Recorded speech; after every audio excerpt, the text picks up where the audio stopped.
Hello, everyone. Welcome to Membership Voice. I'm Kero O'Shea, the coordinator of The Voice and the host for this evening's webinar. Tonight, we're talking about this crucial question of regionalisation and the pilot proposal, and I'm delighted to welcome past governors Ingrid Waugh and Peter Frueh, who are co-chairs of the Zone 8 Regionalisation Project. Hi, Ingrid and Peter. How are you? Very good, Kiro. Thanks very much for having us here. Same for me. And thanks everybody for coming tonight. It's a really well attended seminar. And Yes. I see lots of familiar faces on the screen too. Yeah, we're booked out. But before I go any further, it's important for me to acknowledge the Whadjuk people of the Noongar Nation, who are the traditional custodians of the land on which I'm hosting tonight's webinar. I acknowledge the strength of their continuing culture and offer my respects to elders past, present and emerging. And it's really thrilling to see some of the things that have flowed from the recent Reconciliation Week. We're going to start off with one of the regionalisation videos that will set the scene for us.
Rotary has had an enormous impact on Australia, New Zealand and the Pacific Island region over the past century.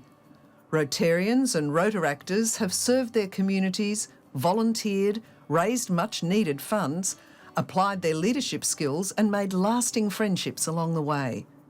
And now it's time to think about the future and create the Rotary of tomorrow. This presentation's been created to inform you about how you can help Rotary evolve in the Australia, New Zealand and Pacific Island region, or Zone 8, in response to the changing world in which we live. First, I'd like to share a quote from the founder of Rotary, Paul Harris. It's been said that the test of wisdom is its ability to remain relevant and valid over time. Paul Harris understood that for Rotary to remain relevant, it would need to adapt from time to time. So what could the Rotary of the future look like? Through an extensive planning and consultation process involving thousands of Rotarians across the world, Rotary International has identified that for Rotary to flourish in the future, it should be diverse, equitable and inclusive. Many Rotary clubs across our region are well on their way to delivering against this vision, but there's more to be done. To realise this future, Rotary needs to continue to adapt and change. Like many long-standing organisations and institutions, Rotary's facing significant challenges in ensuring future sustainable success. For example, over the past 10 years in our zone, Rotary membership has declined 24%, despite a 20% growth in population. And people don't really understand what Rotary is or what Rotarians do. The image of some kind of club for businessmen may still persist in the eyes of the general public.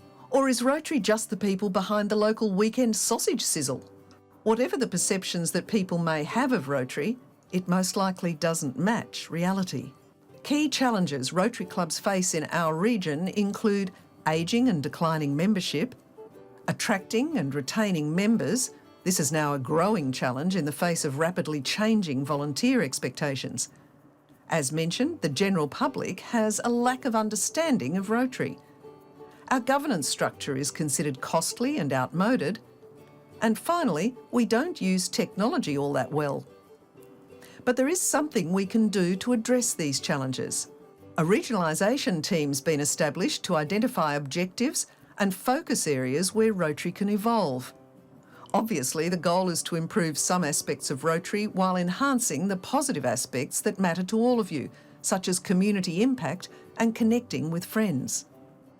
This project is for Zone 8, which includes Australia, New Zealand and the Pacific region. Led by Rotarians in our region for members and clubs in our part of the world, and supported by Rotary International. Your help is needed to ensure Rotary doesn't just survive, but flourishes as an organisation. This is an opportunity to define a Rotary people want to join, one more valued in our community and more fun to belong to.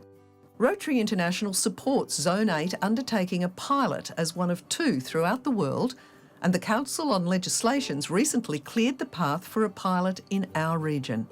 It'll be an inclusive and collaborative exercise in which change will be explored, tested and developed in consultation with you, the members and your club.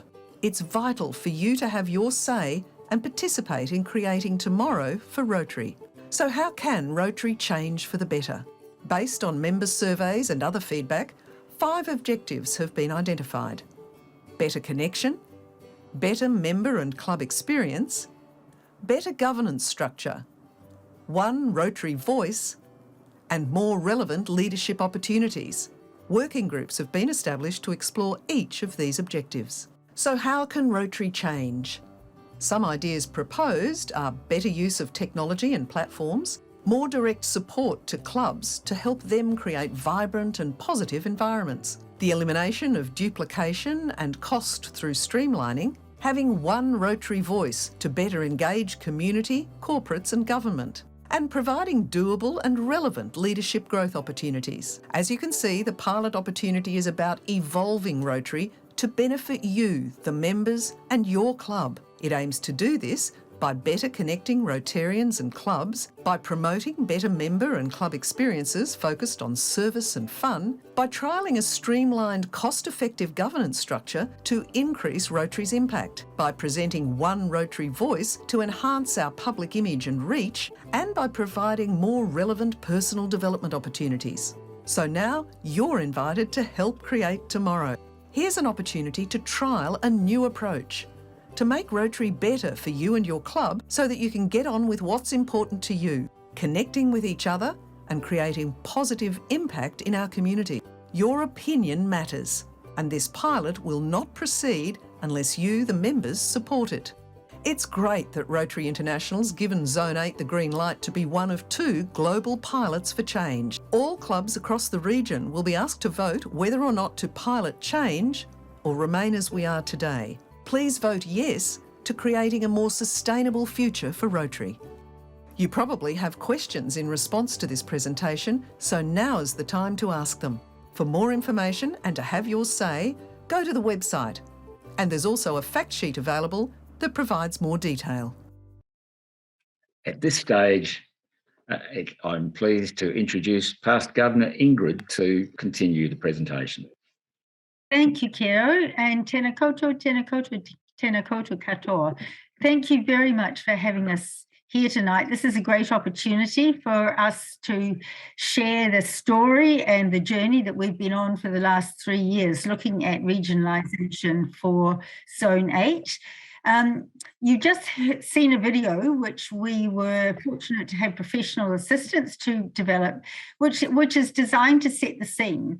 And I will say that we are also using this video and the presentation that you're about to see in the club presentations. But in our experiences, each time you watch it, you see something else that you didn't see or hear last time. So please don't be concerned if you think, oh, I've seen it before, because we're just beginning out the rollout of the presentations to clubs. So we're going to share with you now a presentation in video format, because that is going to make it a bit quicker to give us more time for questions at the end. And this presentation will give you an overview of the project, where we've come from, what we're aiming to achieve, and what's happening next, so that you get a sense of the key actions that are coming up. And then we'll hand back to Kiro, and I understand that he has some questions, and I'm sure you'll have lots of questions at the end of it. So I'm going to hand to Peter to play the next video to give you a sense of the project itself. Yeah, thanks, Ingrid. And I'd just like to add that normally in a club setting, we would be taking some questions in this time, but because of such a large group, we felt it was best to put all the questions at the end and just take you through a video of a presentation. So this one does go for 9.5 minutes, but you'll find it does answer a lot of questions that perhaps are in your mind on the way through. Why do we want this? We think that putting a different structure in place and thinking differently about how we operate will enable us to transform Rotary and Rotaract in our region to address the challenges you've heard already about in the video. Our structure hasn't evolved with changes in volunteering patterns and use of technology.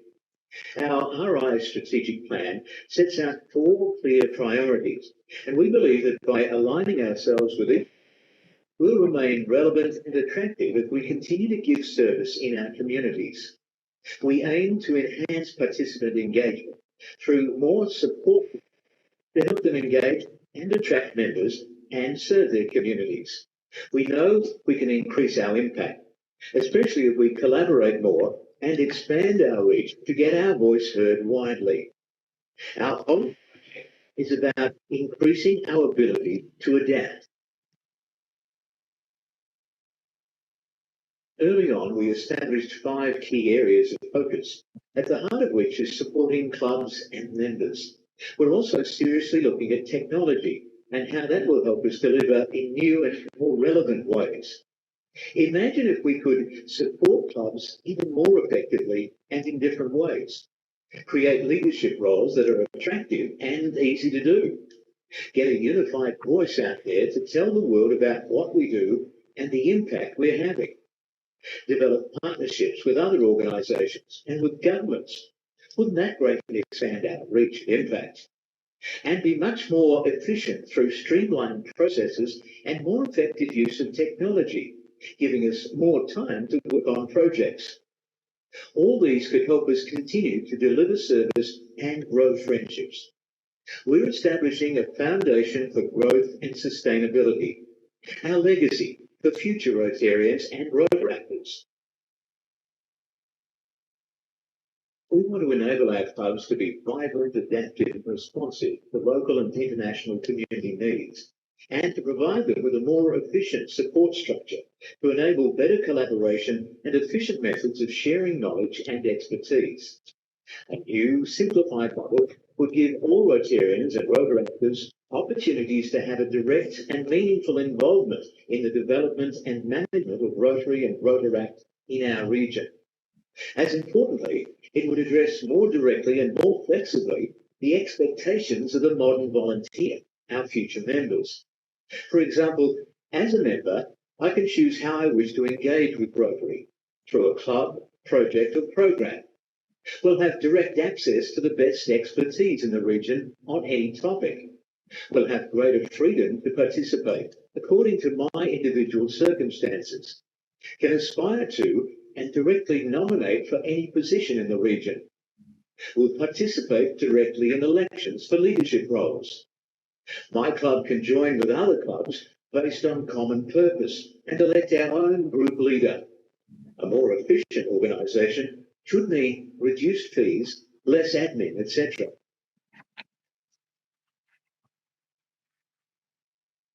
We don't yet have a defined final regional structure, but there are some clear principles to guide its development. A proposed regional council will be elected democratically to provide overall governance, strategy, and with supporting committees on key aspects. Regional expertise will be available to support all clubs. There'll be democratically elected area leaders for groups of 10 to 25 clubs. Note that area leader is still a working title. All positions will be open to any Rotarian or Rotaractor who can nominate themselves or others. Representation is very important to reflect geography, gender, etc. Positions will be for 2 to 4 years to ensure consistency of strategy rather than yearly changes.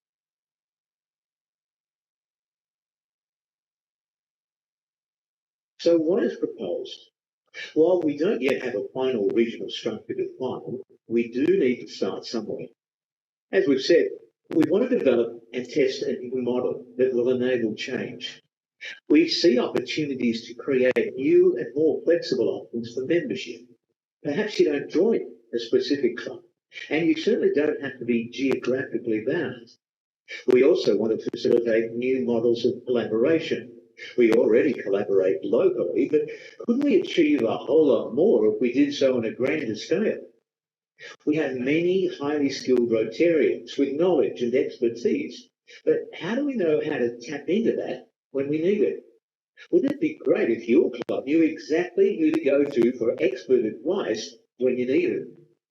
Members and what we do are at the heart of the thinking about a new model. Support will come through area leaders, not just geographic, specialist support, and a representative elected regional council with its supporting committees. Let's now give some context to the project. This shows past and upcoming milestones. We've been developing our thinking over the past 3 years. This year, we received the 2 key decisions we needed to proceed: the supporting principle from the RI board and the enabling enactment of the Council on Legislation.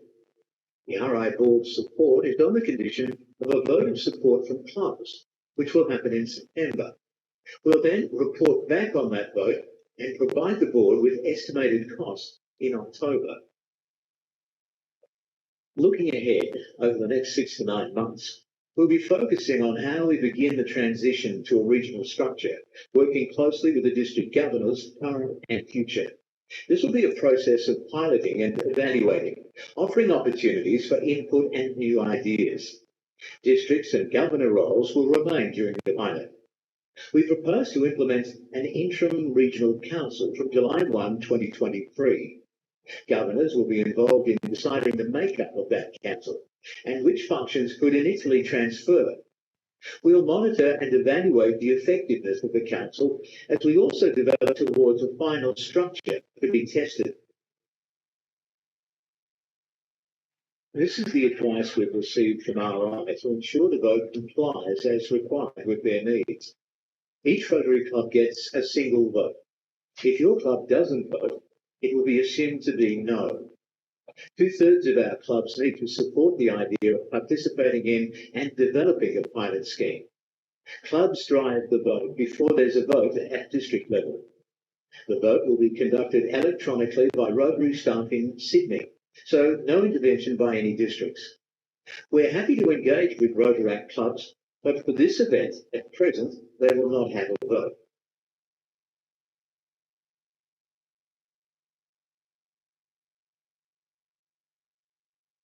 Well, there's a lot of Rotary still to flow under the bridge, and we've not even finished building the bridge yet. But we can all see that we need the bridge to cross the water, and that the foundations are well in place. We just need to vote yes to enable the details and structure of the bridge to be put into place.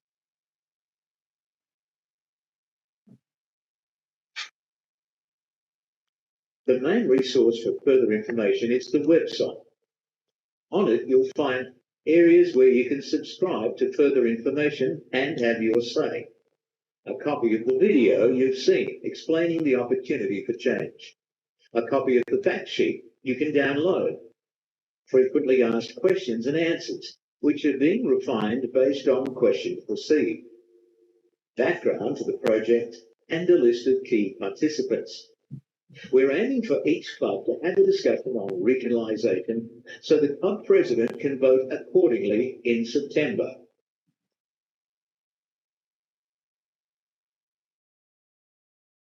So that's the presentation we'll be doing in clubs and having discussions at club level. So back to you now, Kara, for your questions and to open up to everyone. Thank you, Peter. Peter, one of the burning issues, as we discussed before we came on air tonight, does seem to be that we have a huge zone, Australia, New Zealand and the Pacific Islands, and all of those individual regions have individual identities, and there's a concern that all of this is going to be centred, say, somewhere in Sydney or Melbourne or somewhere, and the further you are from there, the less likely you are to get a fair go. So how would you respond to that concern? No, it's a good point, Caro. And coming from the West, I can imagine you've got a few people in the same state who feel the same. But that's the same feeling for New Zealanders and for the Tasmanians and so on. So we all have our own local identities, and we need to recognise that. So the key thing to note here is that this is not a centralisation of everything. This is where the district governors would be deciding which functions would be better performed under the overall direction of a regional council that they control, essentially. And so they'll be deciding which functions would be better. So if you think of something like public image, for example, wouldn't it be great if we had, a Rotary Australia or in the Rotary New Zealand that we could enter into contracts with, government and with partner organisations and so on. So it's providing that sort of infrastructure. The other thing I should say right at the outset, this is the model that we will develop in our zone for our zone. It will be as ambitious or as limited as is decided by all of the people who are in authority in our zone. It's not a model that's been imposed on us, if you like. That's a starting point for our thinking.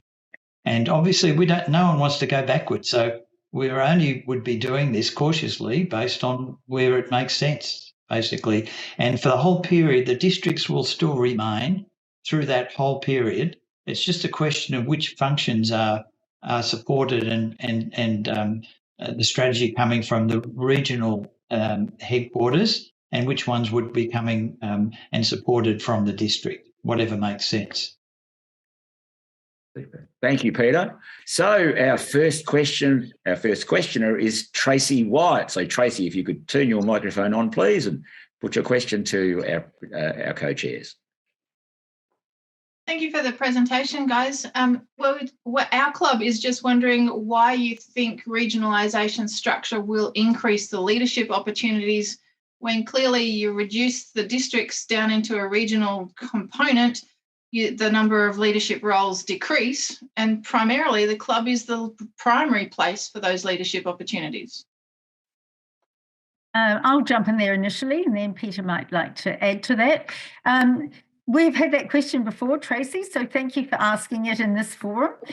So one of the things is, yes, I know a number of people think that it does reduce the leadership opportunities, and perhaps it does in terms of numbers. But actually, the area leader role is going to be assuming we adopt that as part of the structure, would be a vitally important role, because that will be a highly motivational role to support clubs without any administrative or governance responsibility. There will also be, under the proposed model, which still has to be refined, there'll be opportunities for leadership roles in areas of function. So just as we have district like foundation committees, there will be opportunities at a regional level. Numbers may be fewer, but I guess the impact that can be had will be greater in many cases. Peter, would you like to add to that? Yeah, I think so. Look, I think everybody would. The way I look at it is, at the moment we're like a house with 21 different rooms, if you like, and we occasionally get together, but everybody pretty much lives in their own district, and therefore the whole structure of Rotary has been set up that way, and for 70 years. So really what's happened since then is a lot of things have changed in terms of communication, modern ways of sharing information, working together on projects, and yet we haven't changed our structure to match it. So we think there'll be a lot of opportunities for just rationalising a lot of work that's created for clubs by districts, if I'm being honest about it. because in every district there's a committee for everything, and then those committees feel that they need to do something, and before you know it, the clubs are getting overwhelmed a bit sometimes. Now, sure, they also have that local support, but that's the other side of the coin. We really want to let Rotarians and clubs focus on the projects that they want to do and try and remove some of the administration. And there are so many opportunities for collaboration already take place, but we think they could be enhanced a lot. And that's where the leadership opportunities will be. And for me personally, I think I'd rather have, say, for example, there's 2 or 3 people doing public image in every district. Instead of having 60 or 70 people doing that role, I think it probably would be best if we had the best 20 of them, if they're willing to do it. And this is part of the thinking that's been going on behind the scenes. Now, there'll still be plenty of places where people can help, but I think a lot of that will be back at the club level, because let's face it, changing the structure is like just changing the deck chairs on the Titanic if that's all we did. What we all know is important is to get the changes that help the clubs make the changes that they need to make. So it's all about the clubs, really. But we're trying to get through this sort of bottleneck that we've got at the district level, where we're probably using a 70-year-old model and we need to modernise it. Fantastic. Thanks, Tracy, Peter and Ingrid. Our next question is from Rogers. Over to you, please, Elwyn.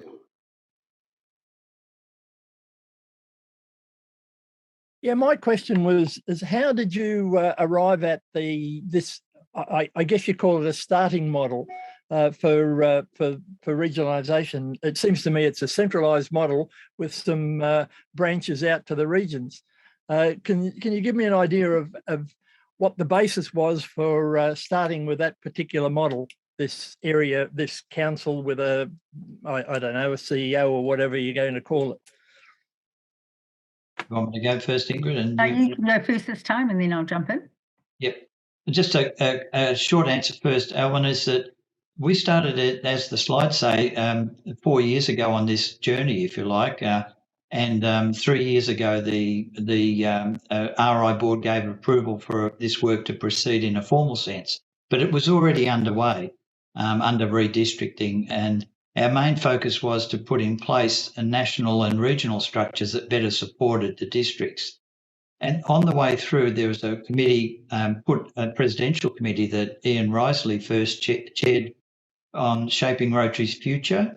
And they did extensive work at looking at what functions need to be better supported if you were at a regional level, and whether that could be done on a regionally appropriate basis, rather than everything having to come out of Evanston, if you want to put it bluntly, with one size fits everybody, and to allow some regional variation. That model is the model that is still the starting point for our design, which was to have a regional council. And the other thing we should recognise, the other zone or the other parts of the world that's working on this is Rotary Great Britain and Ireland. They have been a regional structure for 90 years, I think, but they have just, starting on the 1st of July, they'll be putting in a regional council, and their clubs voted 92% in favour of doing that. And it's to provide that, national and regional level support that the districts aren't able to coordinate as well independently. So they've already gone down that path. We're considering it. But the gating factor for us is that if the clubs don't want to do it, then we won't do it, and we'll be back to square one. But there's a lot of people, and the RI board, we spoke earlier this morning with Jessie Harmon, our director. They had an offsite on regionalisation. There's a lot of support and interest at the RI board to use a model that's more appropriate in a modern environment. And to be honest, it'll allow somewhat different models in different parts of the world. The old Rotary model's working well in some countries, and they don't want to change it. But in countries like ours, where we've got declining membership, we have to change something, or we're on the path to oblivion. Thank you. Yeah. Oh, Carol, sorry, Ingrid. Yeah, go on, please. I was just going to quickly say that some of you may remember that John Hugo was here about 5 years ago in Darwin, and then he was in Auckland, and he started talking about regionalisation then. So the concept started right back then. But in addition, over the 3 years that we've been working, in the last 12 months, we've had a group specifically looking at what a possible structure might look like. And that's just simply conceptual. So we've used the concept of the regional council with supporting committees and local leaders supporting clubs. But how, in fact, that regional council is made up is yet to be determined. That'll be part of the consultation process as we move forward. Right. Thank you, Ingrid.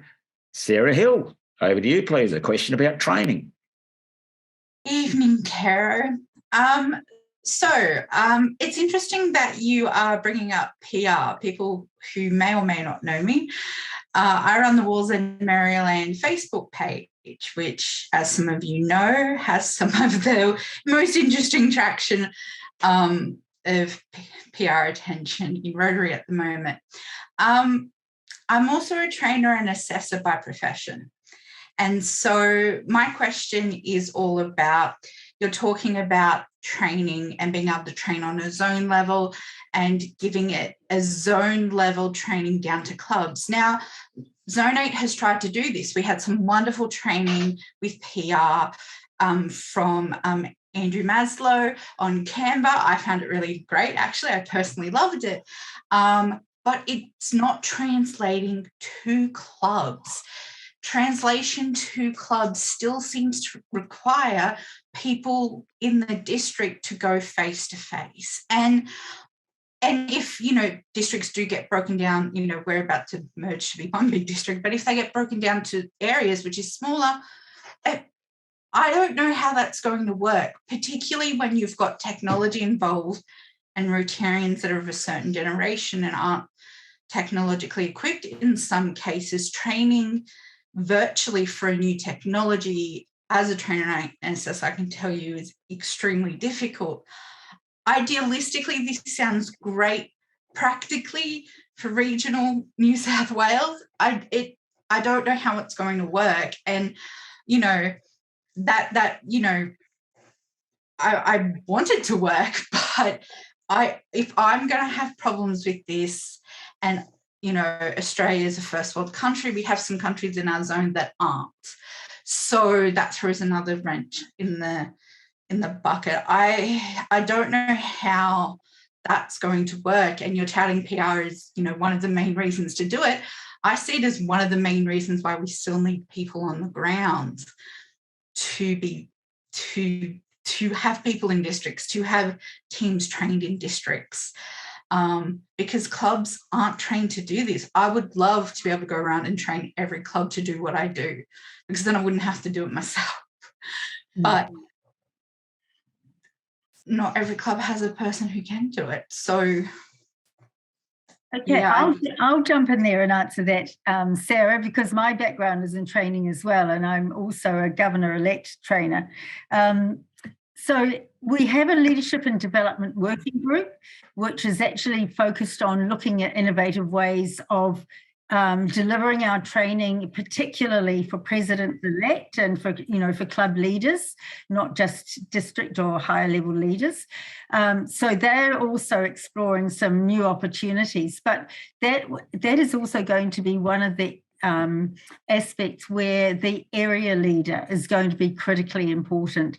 And we've already identified that actually the training of those area leaders is going to be vitally important, because they actually could do the things that you're talking about with the right kind of development for them so that they're ready. So I think we have the opportunity to actually get closer to clubs, to provide more relevant training opportunities, and also help them, use things like the Learning Centre and Zoom. In my own district, 9920, actually having had to move on to Zoom has disadvantages, but it's had a huge advantage because we have 7 Pacific Island countries, and we've been able to connect and bring those people into the training in ways that we've never really done effectively before.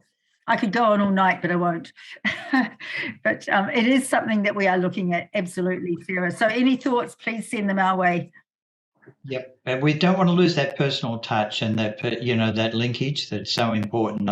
But a lot of that is, that's great if you've got the right person in your district who's going to give you that support. Not so good if the right person's in another district. So we're also trying to address that issue.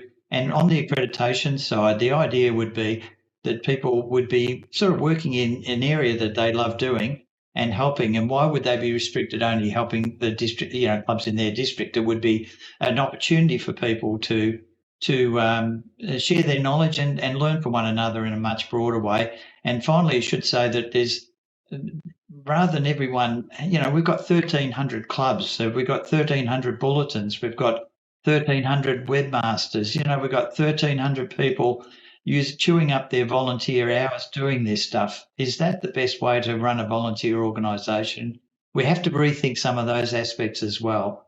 And I don't think we'd be talking about this 3 or 4 years ago with the issue that you raised, except through the pandemic, we've all been forced. And it's not quite every Rotarian, but the large majority, even if it's not their preferred method of interfacing, if they want to talk turkey over their website, they can probably do it over Zoom, share ideas, find out. And so some of those things could be done using technology, but it's going to take years.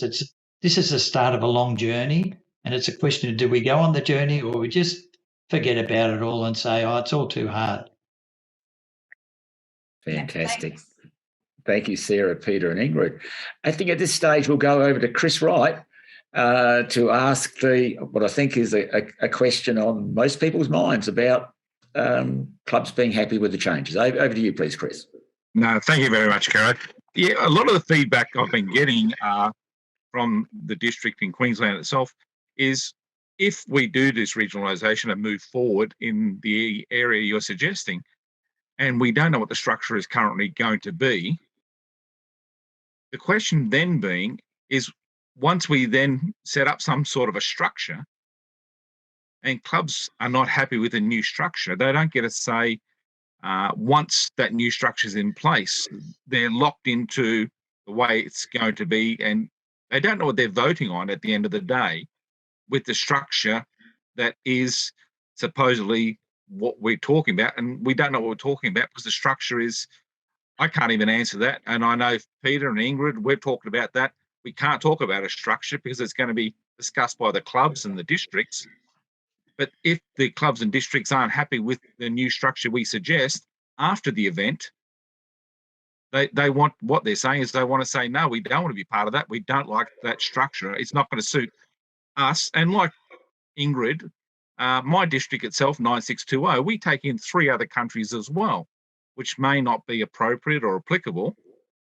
So the feedback I'm getting within Queensland itself, or part of Queensland, District 9620, is with the structure and it doesn't suit Queensland, then what happens then? We don't have a say in, can we change it or can we modify it? And vice versa, it may not suit Perth or it might not suit Victoria. It's different demographics. And I know we're all Rotary and we're trying to be one, but will it work and how will that work? Yeah, no, that's a good question, Chris. As you know, it's a bit of chicken and egg, isn't it? I'm being asked that many a time. It's a real question. Look, we're damned if we do, damned if we don't. If we had everything worked out to the nth degree, you'd be saying, this part of the detailed model's wrong. This part needs to change, etc. We don't have that, and it really is a journey, if you know what I mean. We have to work that out. But I would say this, who's in charge will be the districts. That this model is being not imposed on us from anywhere outside. It's totally under an agreement between the districts to suit the districts. And if the districts need to vary that, they'll change it. If the clubs, and at the end of the day, the districts are a company that's got the clubs as members. So I think that, and they'll remain right throughout. So if there's anyone concerned about, is this being imposed on someone else or not, are we on a slippery slope, and that is incorrect. What is being proposed is that the districts would decide which functions they collaborated on, and we're allocating those functions to the region. And they may have it may be a composite model in the end, you know what I mean, where districts remain in some form. So we just haven't got there yet, Chris, but the districts and the clubs are in charge of it. It's not been driven from an RI model. That's the first thing, you must know that.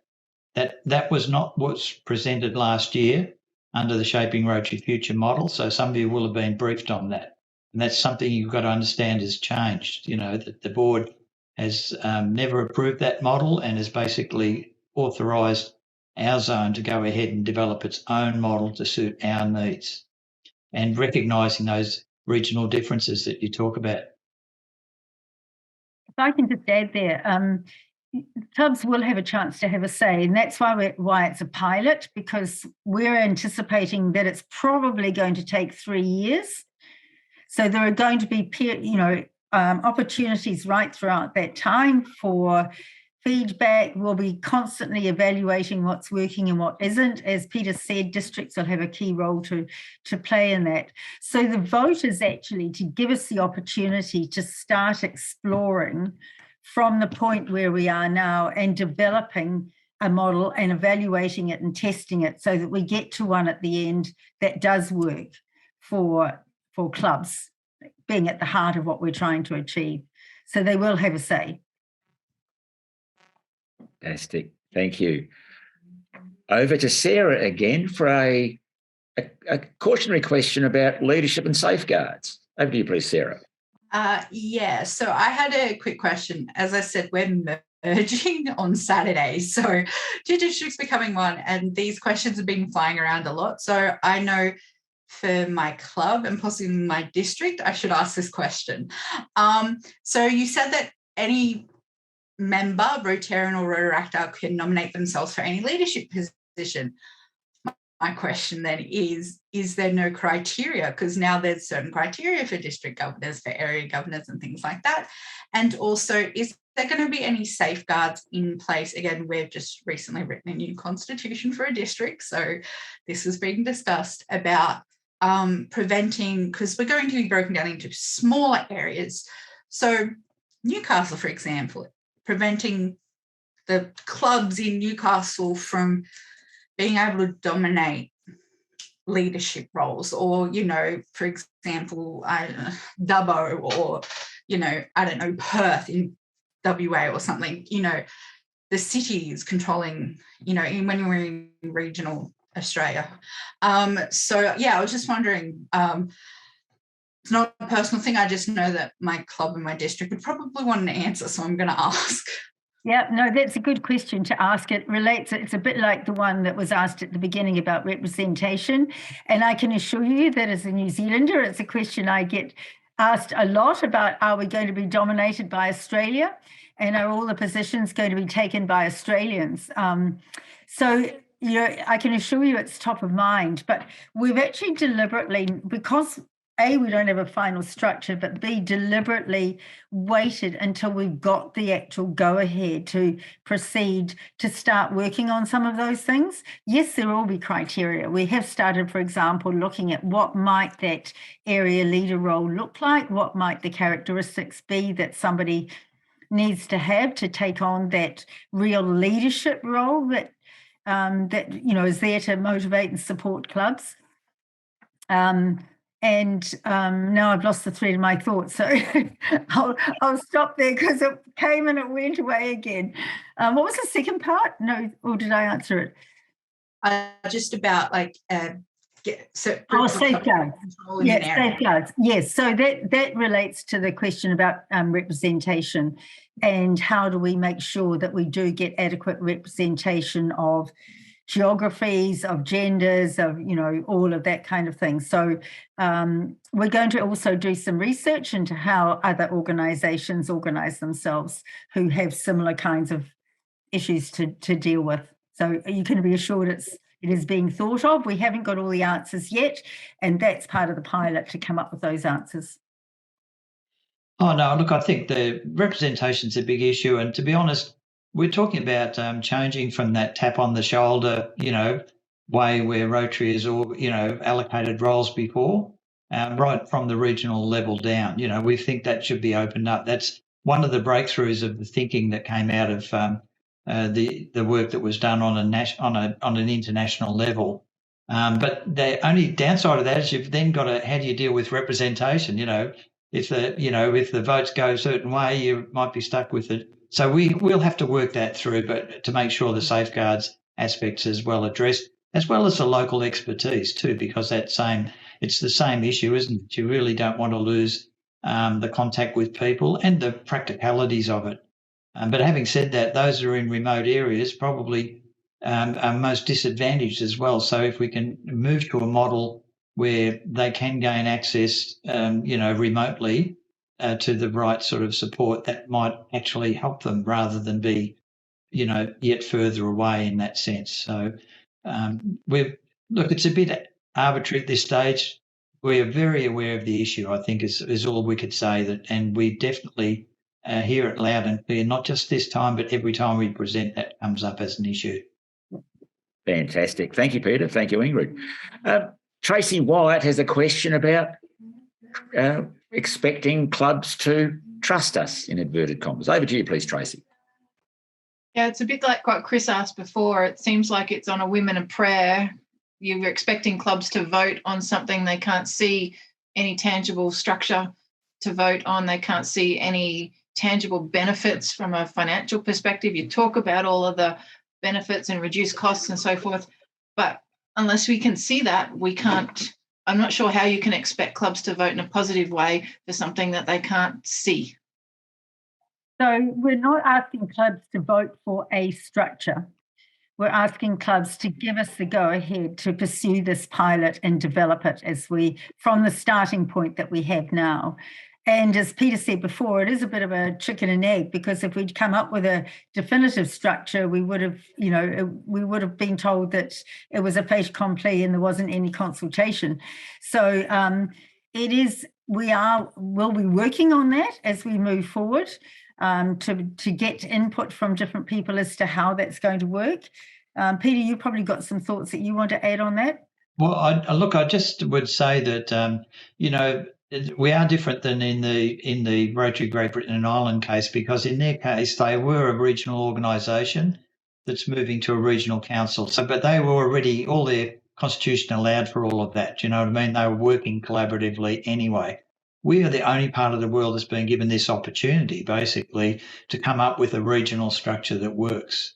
And the intention is to delegate, instead of everything coming one size fits everybody coming out from Evanston. The idea would be to allow us to develop models that work for us, and given our geographies and our language and our histories, which are so different from other countries, and our challenges in many ways, it's really that opportunity that we've been given.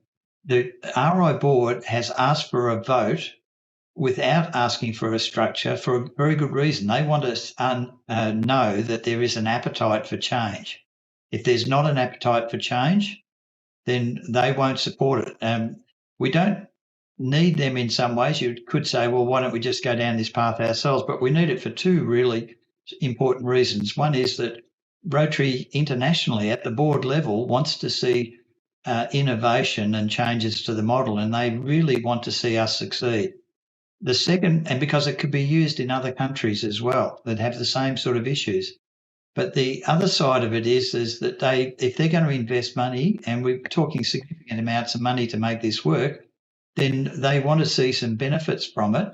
And those benefits will be by reduced costs. So when we go back in October to the RI board, if the vote is successful, we'll be proposing they would be putting some money into this as an investment, but there would be further savings. And you just think of travel and training and other aspects that could be handled locally that would save significant amounts of money.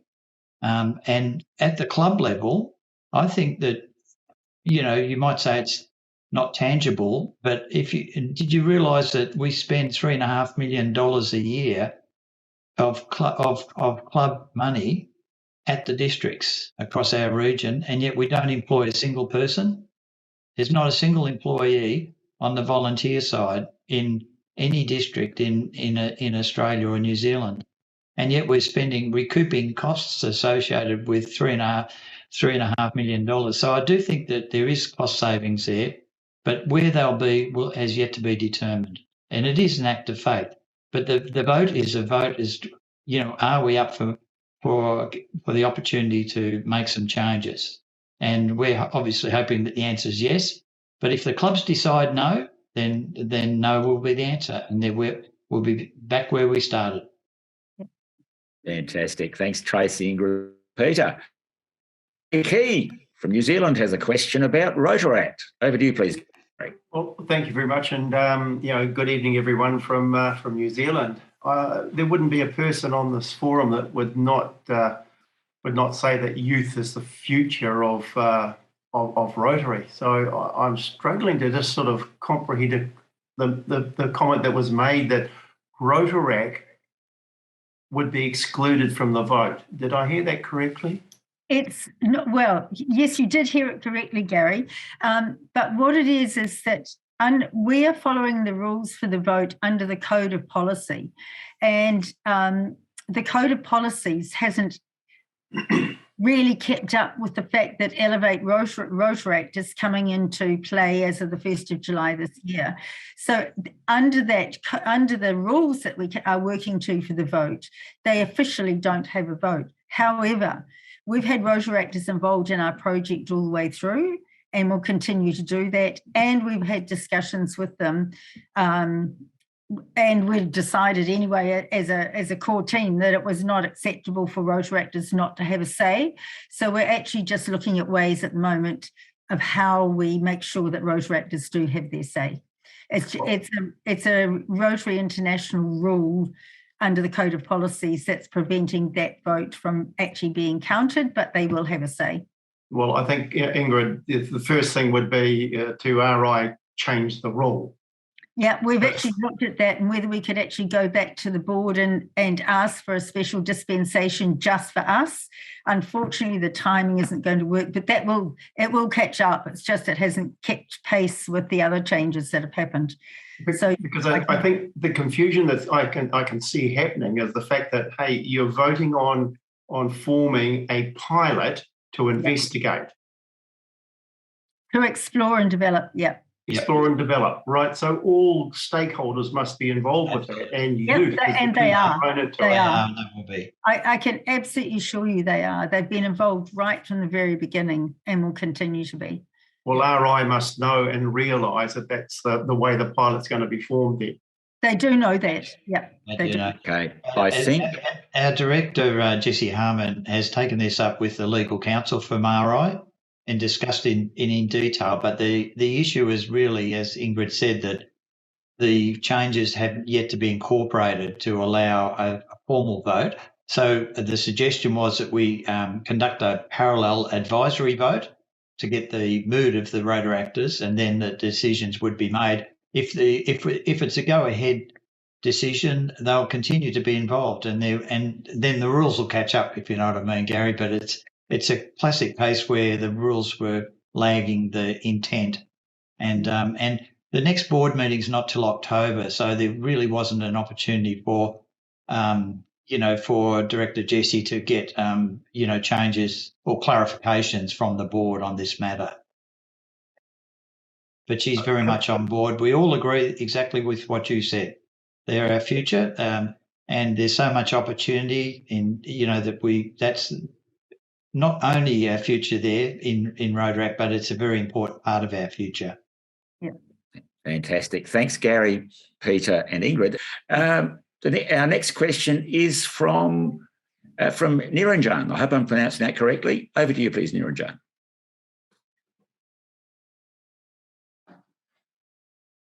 Yes, thank you very much.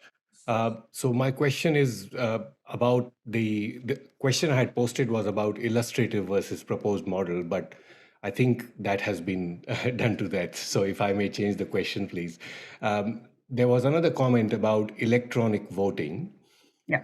So I'd like to know whether this is going to be a secret ballot, and also how do we make sure that the discussions at a club level are actually reflected in how I'm told that the president gets to vote on behalf of the club.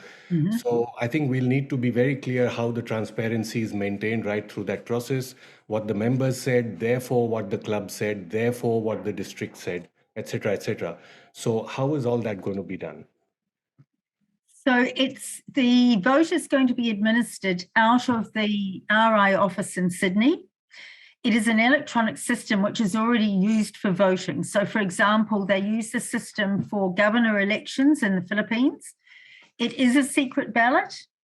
The district governors will be able to see which clubs have voted, because obviously we'll be wanting to monitor how many clubs in a district have voted while the voting is open. It will be open for a period of time.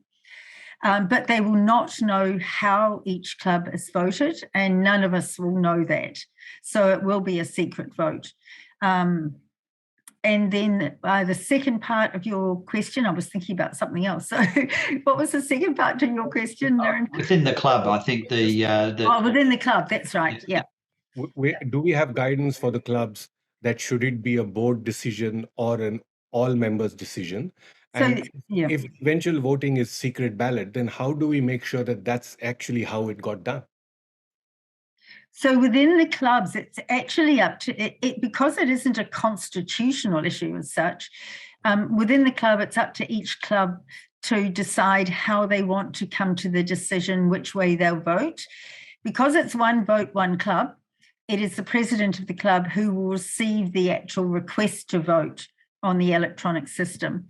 But our recommendation through the district representatives who are doing the briefings to the clubs is that clubs, after the presentations, that clubs are encouraged to have a discussion about it and come to a consensus about how their club wishes to vote. And then the club president will vote on behalf of the club. I know, Peter, I don't know whether you want to give your example about where there's sometimes a club board. Yeah, look, I was like, for example, on this, I was approached by the Melbourne Club, which has got 190 members, by the board as to how should they do it, because, they only get one vote, the same as we've got a club with 6 members, they get one vote as well, and they understand that side of it, but how are they going to make a decision? A club of 6, you'll brief them and they'll form a view and then the president will take it. It won't be an issue.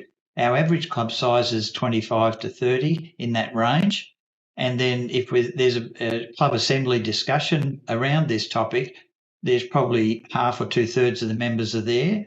And so the president probably will get a feel fairly quickly on those clubs. But for the big clubs, they may end up having to have a straw poll or a plebiscite vote or something like that. And some of the presidents may choose to make it a board level discussion, but that's not a requirement.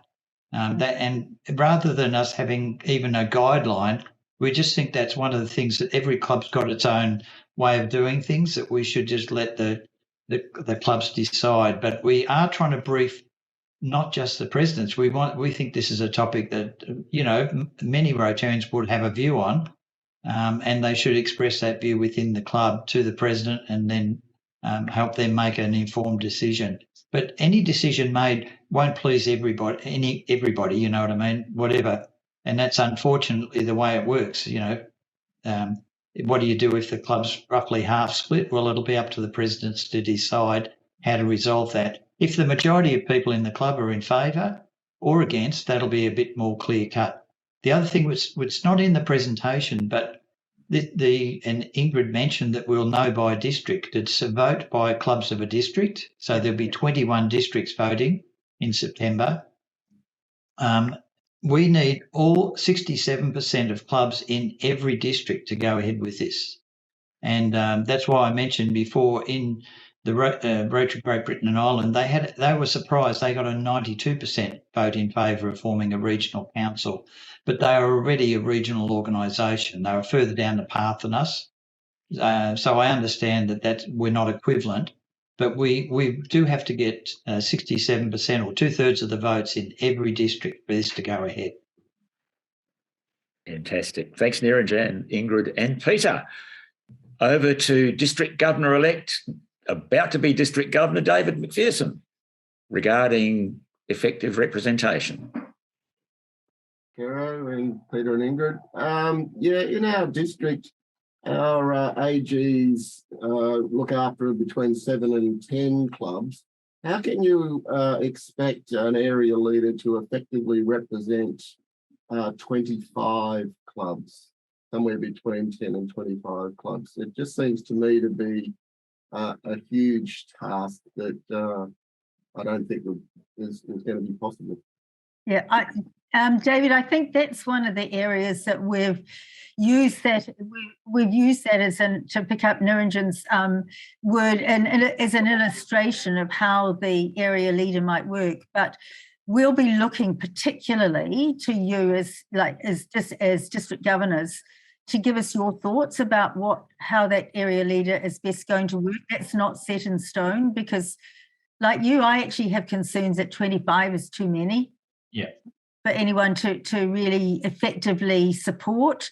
And so I think we need to do some more work on what is, and it might be that actually depending on the part of our zone it's in, we'll have different area leaders will have different numbers of clubs that they look after. Yeah. So it's going to depend on whether they're looking after them geographically, whether they are, for example, you might have an area leader who just looks after E-clubs, or you might have an area leader who's looking after clubs that are focused on the environment.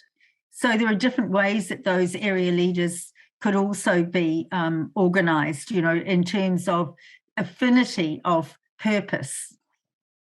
So we're still exploring those ideas, and we'll be very much looking for district governor as well as Rotarians, but governors, when they're looking at setting up their assistant governors, will have ideas about what works and what doesn't. Super. Thank you. A comment there from Mary Brell about leadership being recognised as significant. Spot on there, Mary. Well done and thank you. Ian Cameron asked a question about chat messages. Yes, Ian, I do see them all. Thank you for querying that. It doesn't really matter. Either is fine. Mark Huddleston, again, looks like a comment about the variety of quality of training. Some is extraordinary, some is very poor. And spot on there, Mark.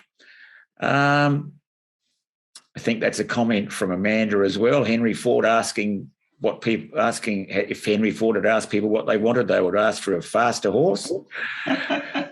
Okay. Oh, here we are. This is a question from Chris Wright. Over to you, please, Chris. Thanks for that, Caro. One of the other areas, and Ingrid has already partly answered it already, and thank you, in reference to the vote and the electronic vote that Norwest is going to be doing and collating. Is the question was, will the districts know what that vote was within each district?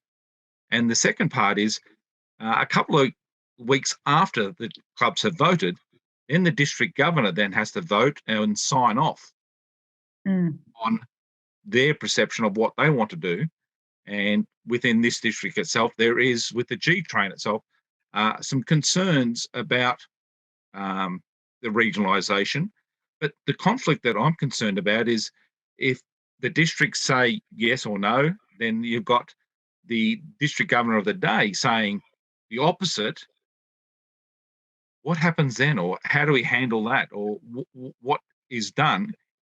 That concerns me, because you've got the two votes by the clubs, and then a couple of weeks later, you've got the district governor of the day then supposedly signing off on it, but we don't know what the district has voted on. He will know. He will know. Yeah, your district governor will know which way your clubs have voted before he gets a vote. So they'll know very quickly, actually, what the vote is. They'll know what percentage of clubs have voted yes and what percentage have voted no very quickly. Then their vote comes a little bit later. And we've had this conversation with the governors, because Peter and I meet regularly with the different governor groups, and we can't stipulate that the governors have to follow what the club vote would be. We would hope that district governors would follow what their clubs are asking, have indicated that they want. And so but we can't mandate how they vote. That's why the vote's slightly staggered. So the first 2 weeks of September will be the vote by the clubs. Yeah. And then the vote by the district is for the second 2 weeks of September. And we did seek from the legal counsel, clarification, and it was very clear that the vote is by the clubs and the districts are expected to follow the clubs. Because if you think about it, districts are, incorporated companies with the clubs as a member. So the clubs wanted to do something. It's, you'd have to be a brave district governor. Whatever your personal views are, you might be leading the pack against it. But the bottom line is if the clubs vote, then the expectation from the RI board is that the district governors would follow. If they don't want to, that'll be an issue, will be sorted out at that time. Yeah. Can I just add that one of the conditions of the RI board giving us their support was that clubs vote? Oh, no, I think that's important, but it's also good, and you've answered that question. I appreciate that the district governor and the G train at the end of the day does get that feedback Yes. on how the districts have voted, and that was a concern from my point of view that if they didn't know, then there could be a conflict one way or the other. But they do know, so that does answer my question. Thank you. That's why they're staggered, Chris. Exactly your point. That makes sense. I understand that, but that is good. Thank you. Fantastic. Thank you, Chris, Ingrid and Peter. Well, some other comments there about, sort of go, Peter. Thank you, Peter and Ingrid. David McPherson would be a very silly DG to vote against what clubs say. Spot on there, Peter. David, I mean. So one from Rod Fletcher about one vote, one club. Peter, do you want to pick that one up? Sorry, look, that was a sort of a surprise to us as well. We had sort of assumed that the vote would be, as happens in certain matters, where the bigger clubs got multiple votes. At convention and other events, there are votes where clubs carry different weight, and the weight of the vote is dependent on the size of the club.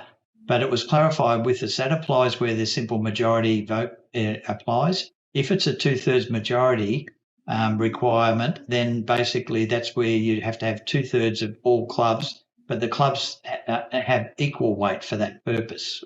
So it's where there's a 2/3 threshold. So the easiest way to look at this, it's I know some of the club district constitutions have the same thing. It's like a general meeting. You might have, if you want to change your bylaws, you might need a simple majority, but if you want to change something significant like your constitution, you might require a 2/3 majority or a higher threshold. So we didn't make it up. That's just what we've been told by RI is that what applies in these type of votes. Mm. And look, to be honest, the Melbourne club, which is the biggest one, didn't have any issues with that. They just wanted to know, what the voting mechanism was, because the issue for the bigger clubs, and I'm talking ones 50, 60, 70, will be they really will have to go through a bit of a process to form a view, if in deciding which way to cast their vote. We're just hoping it'll be fairly much a no-brainer, not in, is this going to be a great outcome, but do we want to do something or do we want to do nothing? That's the way we look at it. Super. Thank you, Peter. Mark Huddleston has turned his comment into a question about expertise across the zone. So over to you, please, Mark. Thanks very much, Caro. I'm one of the few people I feel who has the genuine pleasure of being someone who's visited almost every district in Australia and both islands in New Zealand to present on membership at various district events, training and pets and conferences, that sort of stuff. And as a result of that, I've seen the variety of training that's on offer, and in some districts it's extraordinary and it's just blown my mind. And I must say, in some districts it's been a bit on the underwhelming side. So that coupled with the concept that you have 9640, where they've had outstanding membership growth and club growth, mainly due to the work of one Andy Rajapaksi. And it strikes me that it comes down to the luck of the draw as to what district you're in, as to how good or how much access you have to that sort of expertise in your own district. If you happen to be one of those lucky members in 9640 where things are going gangbusters and there's a lot of growth because of the amazing membership insight and training leadership going on there, that's very good. But if you're not in that district, you're not sort of experiencing that. So my understanding is part of this whole concept is that we can better spread that expertise amongst clubs right across the whole zone rather than having it all hoarded in certain districts where you're just lucky to have some of those experts there. Maybe if our speakers, Ingrid and Peter, could perhaps comment on that and how that may better see the distribution of some of that talent and training expertise across the zone. Yes, spot on, Mark. That is very much a key part of the thinking. So you might recall that in that circular model, which isn't an organisational structure, but more an illustrative model of what we're trying to achieve, part of it was to have specialist support, specialist functions represented. And so one of the aims of the whole pilot is to identify across the whole zone people who have particular passion and expertise in the key areas where clubs need support, and be able to pull those together and make them, help them be accessible to clubs. So I, for example, drew on Andy for my own club simply because I knew him well. But, we need clones of people like him and you and, other people and Kiro and people like that who do things around the zone. But I think there are people out there and we just don't know that they're there, or they're either doing things in their own district. So that will be a key part, we think, of the future regional structure, is to have some specialist support functions that clubs can draw on. Yeah, totally agree. And could I just add that Andy's co-chair of our membership working group, leading the work to look at how to revitalise, create new clubs. He's also a special advisor, at the regional level.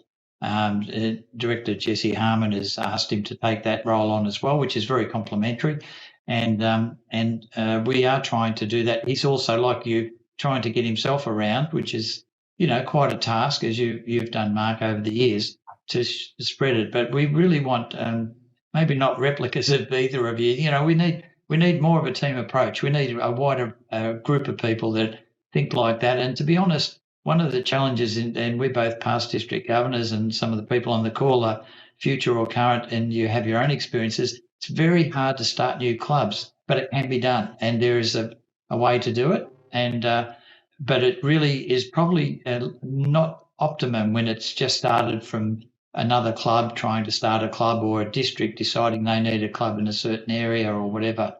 We need different approaches to grow new clubs that are more attractive to different styles of membership experience. So that's the other side. Is we've got, in fact, the person leading our organisational design is much more cause focused than she is,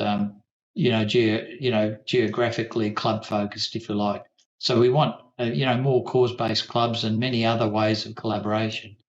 And could I just put in one plug here that we are talking when we get requested to other parts of the world about how they collaborate across districts, and in a number of situations in Europe, they do have multi-district structures where they collaborate on projects and so on. So that would be one of the big opportunities, to have bigger projects and have more effect in projects that are going on, rather than every club with its own district international chair trying to reach out through Rorks and trying to find out who else is doing projects overseas or even domestically. And the other one we should put a plug in, we never mention it, but when things go wrong, Rotary is at its best when we've got using the people on the ground to deal with situations, and we've had so many in the last 5 years, that we're in that space and we can be effective, but it's very hard to do that if you're just all the districts operating independently. It would be much better to have a disaster response approach that was could be wheeled into action as required, rather than just working on the goodwill of the district governors of the day. And to give you an example, in the big bushfires, 2000, or whenever they were a couple of years ago, the big bushfires, we raised $13 million because we had a partnership relationship with one of the TV stations in Australia, raised $13 million. Those type of things can't be done on the sort of back of an envelope by a few districts working together. You really need more structural support for those type of initiatives. but they really help our public image as well. They show Rotary in action. That's what we all have to get over this club meetings being the main focus. It's that we didn't join Rotary to organise meetings, you know what I mean? Well, most people didn't. We enjoy the ones we go to, but really a lot of people want to give to Rotary their time and their skills without having been dominated by a meeting structure.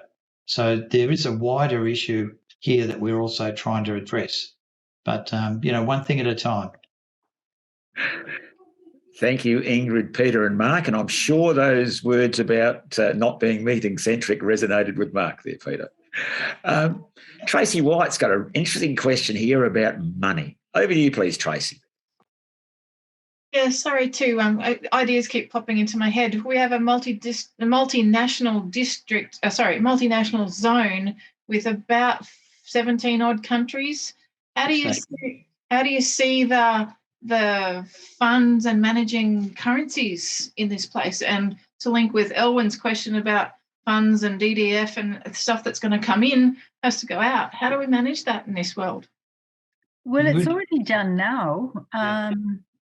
The DDF question is one that has yet to be addressed.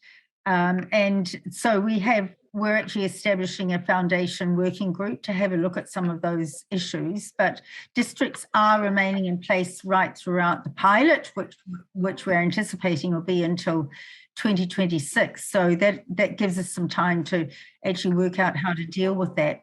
But at the moment, dues are paid from French francs to, Australian dollars, New Zealand dollars, and so on. So I don't see that being a major issue. No, it's already been dealt with, Tracy. But in terms of, there's no intent here to take funds, out of the districts and stick it into into one big pool and whatever, either for foundation or for running fees. But there will be some costs associated with running the regionalisation model at the zone level. So there will be costs that will have to be borne, but we think there's also offsetting savings there as well, more than offsetting savings. So that's yet, all the financials have yet to be worked through, and they won't even be finalised by Christmas, if you know what I mean. We'll have some indicative figures, which we put to the RI board and to work with the district governors of the day, but they'll be the ones who are then making the decisions, and it partly depends on how broad the scope is of what functions are going to be provided on a more regional basis versus what stays at a district level over the time. Fantastic. Thanks, Peter, Ingrid and Tracy. I think Elwyn's question about foundation funds has been dealt with. There's a farewell message there from Amanda. Ian Cameron, over to you, please. Thanks, Caro. Yes, I just wondered, we're going ahead asking clubs to agree for us to go ahead and develop a model. So do I understand then that in 3 years' time or thereabout, the current situation then that we're living with is the subject of the next vote? Is that pretty much how you see it, Ingrid? Yes, pretty much. That over the next 3 years, we will actually, put in place the whatever new model we think is going to be the right one and test it out. Yes. So that at the end of that time, we'll then have to have some form of, whether it's a vote like we're having now or what other way of clubs saying, yes, we like this as it is, or we think we're not fixed in that time frame. We've actually set the time frame because obviously you don't want to drag it out too long. Yes. But if it takes longer for some of those aspects, then it may be that we need to take longer on those. Yes, it sort of seems like it's almost an inevitable outcome if you quietly get to a point in time. Yeah. And one would hope it's been tested exactly adequately along the way. So with a bit of luck at the end of that period, one will have a model that's, let's say, 80 or 90% acceptable to most. That's what we would hope would be the case, yeah. Yeah. Okay, thank you. Thank you, Ian. Thank you, Ingrid. Believe it or not, we don't have any more questions at this stage. So we're going to wind things up tonight, but another bite at the regionalisation question coming up on the 12th of July. So if you become aware of more issues you want to talk about, 12th of July is the day for that one. So, okay, we could please give Ingrid and Peter a huge round of applause. If you could please. Thank you. Thanks, Ingrid and Peter. Great work. And thank you for your great questions. Don't forget to go to the website, because you can continue to ask your questions through the Have Your Say on the website. Yep. And get involved if you want to. Thank you for being with us, and good night. Good night. Thank you, Thank you. Kiro. Good night. See you, Tracy Wyatt.